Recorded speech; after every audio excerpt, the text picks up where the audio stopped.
Welcome back, everybody. I'm Bryan Schwartz. 3 national championships, 23 NCAA tournament appearances. Hall of Famer Jim Calhoun has done it all. Today, trying to add another chapter to his storybook career, get back to the big dance with his Division III St. Joseph Blue Jays. A sold-out crowd at St. Joe's to watch the Blue Jays take on GNAC power Albertus Magnus of New Haven. Second straight year the two schools have met for a conference title. Falcons take the lead in the first half. Andrew Rice working the defensive end. The block springs the offense. Tyreek Perkins on the finish. Albertus up 1. What a game for Delshawn Jackson Jr. of St. Joe's. He had 20 in the first half. This drive and lay, the 1,000th point of his career. Looked like a runaway at the break. The Blue Jays up 19. Second half, the lead gets to 21. But the Falcons throw the press on and get to work. Slowly chip away. It's Perkins threw him on the foul. He had 20. Albertus keeps coming. Terry Dawkins was clutch down the stretch. He gets a hoop and a foul. Dawkins had 27 the game, even at 80. Albertus could never wrestle the lead away. Every time the Jays had the answer, most of the time it was Jackson Jr. 46 points on 16 of 23 shooting. That is clutch. Final score 88-84. Time to celebrate at St. Joe's. Calhoun is back in the NCAA tournament, and his Blue Jays are going for the first time ever. Just as good Division III as Division I? As good as anyone I've had. You're up 19 at the half. They make that run at you. What are you thinking? We just got to keep the foot on the gas and keep going. In just 2 years, what you've done here, can you put your finger on it? What they've done here. Blue Jays will learn who and where they play tomorrow at 12:30. The last month for the Quinnipiac men's basketball team has not been easy. Bobcats were just 2-7 in February, trying to turn things around. Final home game of the regular season. Baker Dunleavy's team hosting Marist. Bobcats 9-5 at home this season. Another solid day at the office for Shelton's Rich Kelly. Strong move to the hoop. He had 17. Bobcats up 10. Jacob Rigoni hit a game-winning three-pointer Friday night. He had 4 more threes today. Gets a nice roll on this one. He had 12. Marist cut the lead, though, to 4, but that's as close as they'd get. Aaron Falzo now off glass. He had 13 points. Quinnipiac wins it. Final score 71-52. Close out the regular season at Iona Wednesday. Then it's the MAC tournament in Atlantic City.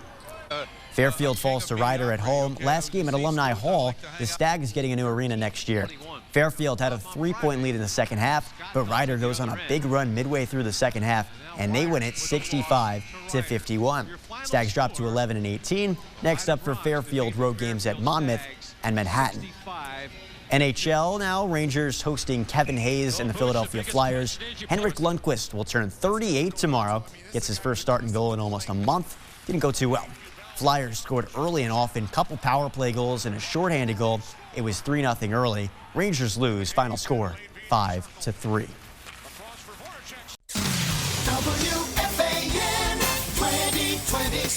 Good afternoon. At 1 o'clock, I'm Bryan Schwartz. After losing 2 of 3 in Tampa, the Yankees are back at it tonight. Manager Aaron Boone isn't worried. I think we're seeing our starters hopefully start to gain some traction and routinely get us into those middle innings. And, and then I know our bats will start to come around. We've scored runs out of the break here, so that hasn't been an issue really. Boone will be with Mike Francesa on the Fan at 5:05. Now 5.5 back of the Red Sox in the AL East. The Yanks send Sonny Gray to the mound. Gray's won his last 2 starts, still a 5.34 ERA on the season. Jacob Junis, the Royal starter. Yankee baseball on the Fan, Yankee pregame at 6:25. The Mets begin a 6-game road trip in Pittsburgh tonight. Steven Matz has lost his last 3. He goes tonight against Nick Kingham, who's won his last 3 outings. Pirates had an 11-game win streak snapped yesterday by the Indians. Football training camps are getting underway. Jets report today, Giants with their first full-scale workout tomorrow. Vince Carter signs a 1-year deal with the Hawks. With sports flashes at the top of the hour, this is Bryan Schwartz on WFAN 101.9 FM and Sports Radio 66, your flagship station for New York sports. Listen to us anytime and anywhere. Just download the radio.com app.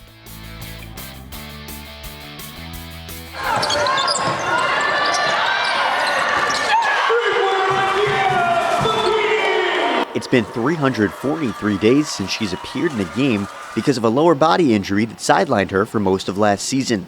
Kiara Bikini made her return to the court Saturday, and that had to feel great. I was just ready to go. I was waiting for this moment for a long time, so just ready. Her teammates were just as excited. It's amazing. She just brings so much energy, and I was honestly so happy when she made that three. I had a headache from screaming. It was awesome. Quinnipiac head coach Trisha Fabry has seen how hard the junior has worked to get back to this spot. She really is such a mature, mentally tough young lady to never let it show. Just how lonely it was from her from within is just, why we have great character, great young ladies on the team. I learned so much. I learned how to be strong, patient. It was a long journey, but it really helped me. I grew a lot from it. For Kiara Bikini, the roller coaster just to get back made this moment more than worth it. I was so happy. Can't even explain how I felt. It was fantastic.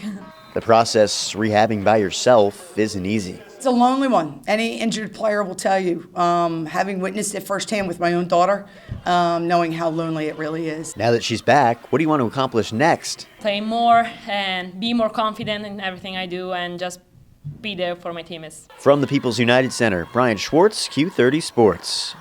After King Rice sounded off on the MAC and the Times Union Center security staff Saturday night, the Monmouth head coach gave more clarity to the situation and why he felt so strongly about having his son with him in the locker room and in the press conference room with him post-game. Here's Rice Saturday. I have a 7-year-old son that some grown men tried to tell me he can't be with his father right now. What kind of rule is that? When a 7-year-old can't be with his father in the biggest win of his season.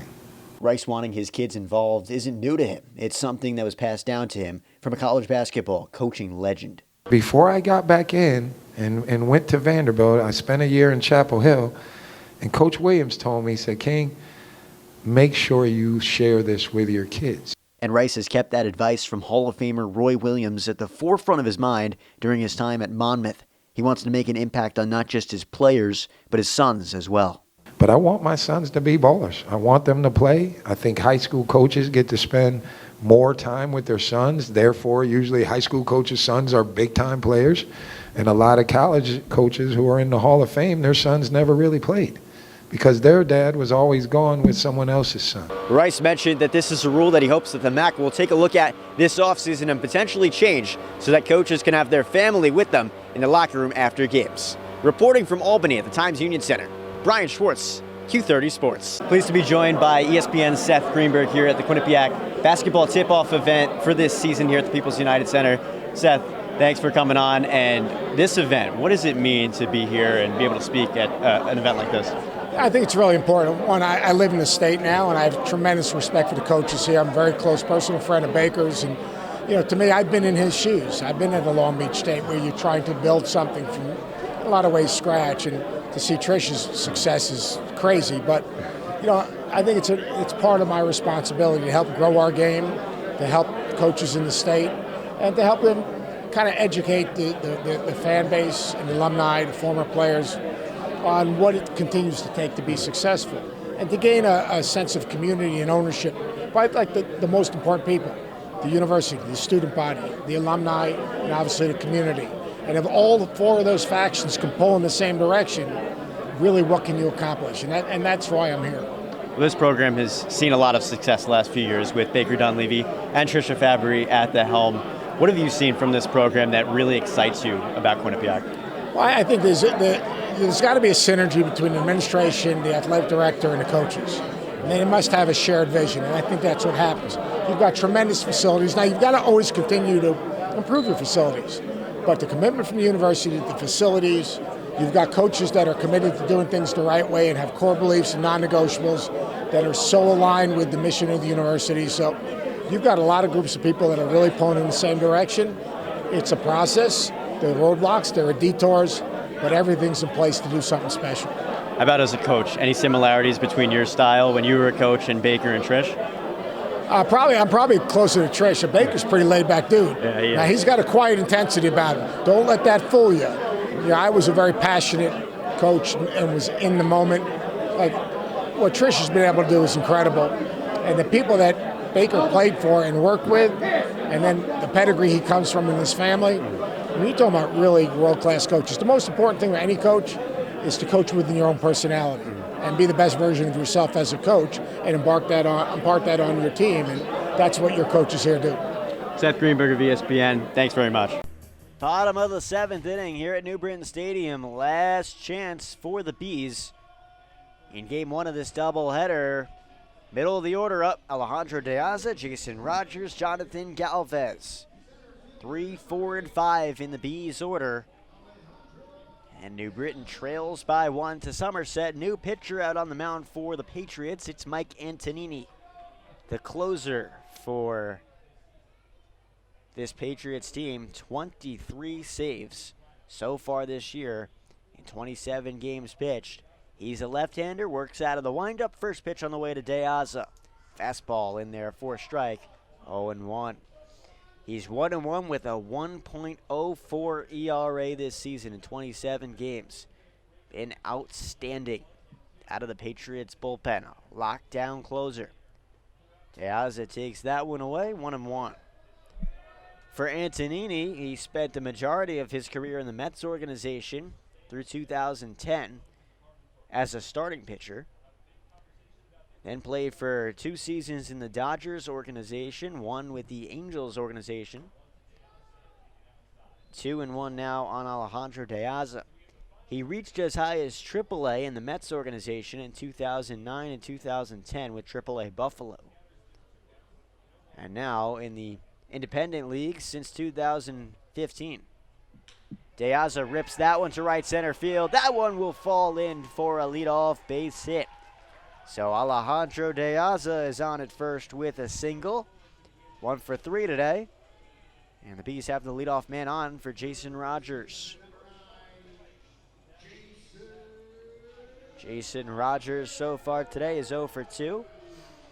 Popped up to the catcher. And a fly out to right. Rogers, we know, can send one out of the park. 283, 4 homers, and 42 RBIs this season. De Aza leads off first. The pitch from Antonini in there for a strike, 0-1.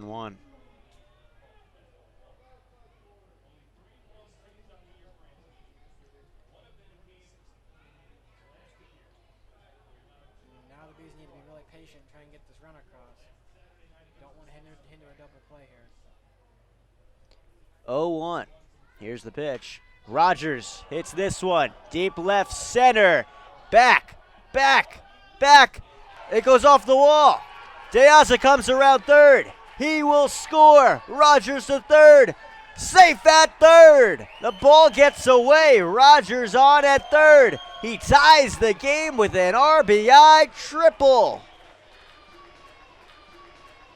That's a big momentum boost for New Britain now. Mr. Jody and his Somerset players, they may send an extra outfielder in to be an extra infielder, like what happens with Joe Madden and his Chicago Cubs. But New Britain in a prime scoring opportunity here to take game 1 of the doubleheader. Well, the Bees tie it up at 1, and the winning run is at third base. The Patriots will bring the infield in. I thought that one was gone because it hit off the Stanley sign in left center field. And the ball kind of just disappeared. It looked like it might have gone over, but it just hit off the top of the wall. Jonathan Galvez gets intentionally walked to set up a double play. And that'll bring up Jared James. And the Patriots look like they will pitch to Jared James. So it's first and third with nobody out. The infield comes in. And now they will walk Jared James to set up bases loaded and nobody out. So now there's a force at any base. And now Rando Moreno is the hitter. And Moreno has a chance to win it for New Britain. His second week with the Bees, and a big lift to his new team.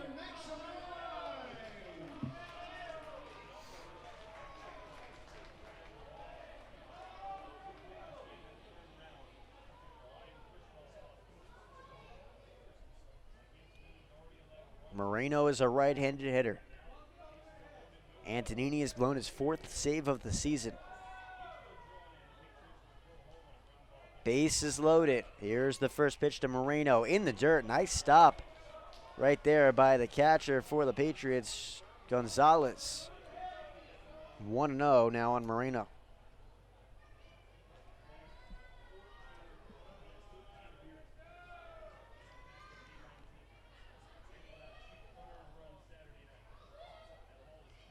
One and 0 the count. Here's the pitch from Antonini. Inside, 2-0. Nowhere to put him if Antonini walks Moreno. The winning run scores and the Bees win the first game. 2-0 the count. After Moreno, it would be Logan Moore. 2-0. Inside and low, 3-0. One more ball and the Bees could win it. Antonini intentionally walked those batters. I think forgot where the strike zone was, maybe.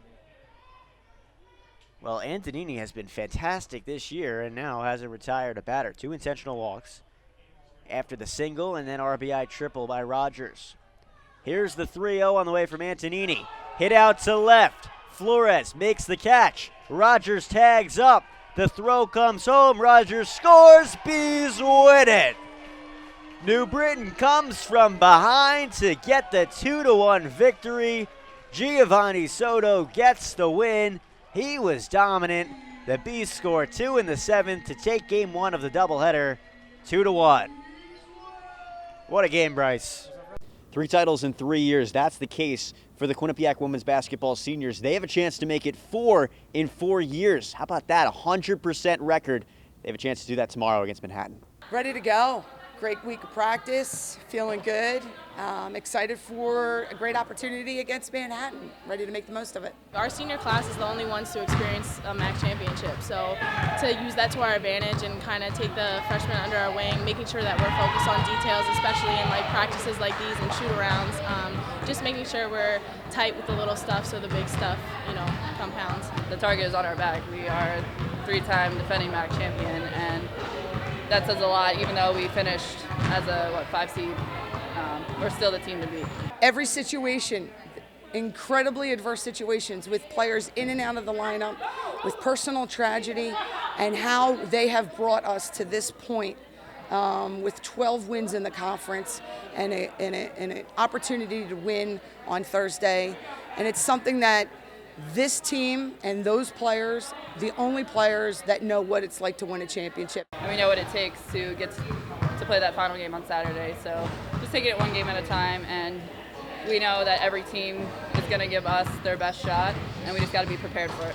That senior leadership will absolutely have a huge impact on tomorrow's game as well as the rest of the tournament if the Bobcats are lucky to advance and move on in the MAC championships. Reporting from Cape May, New Jersey, outside Middle Township High School, Bryan Schwartz, Q30 Sports.